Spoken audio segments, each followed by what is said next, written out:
কম টাকার মধ্যে যারা ভালো হেডফোন খুঁজছেন, তো বোল্টের W20 হেডফোনটা ভালোই হবে তাদের জন্যে।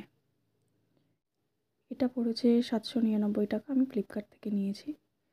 ফ্লিপকার্টের রেটিং আছে 4.1 আর অ্যামাজনে 4 স্টার আছে দেখলাম। মিন্ত্রাতেও 4.1 আছে।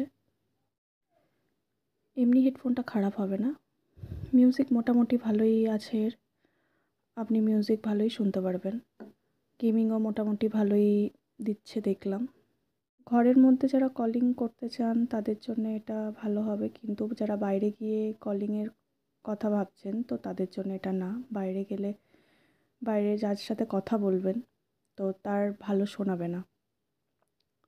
গাড়ির আওয়াজ, হাওয়ার আওয়াজ পুরো একদম ক্লিয়ারলি বোঝা যায়। তো আমি বলবো যে বাইরে গিয়ে কথা বলার জন্য যারা হেডফোন দেখছেন তাদের জন্য এটা না।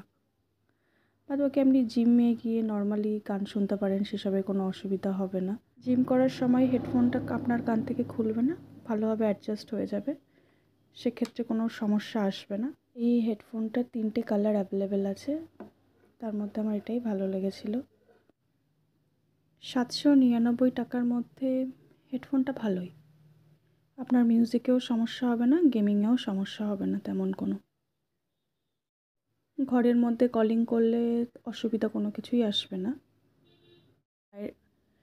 এটা শুধু বাইরের কলটা অ্যাভয়েড করবেন। তো এই ছিল আজকের এই রিভিউ।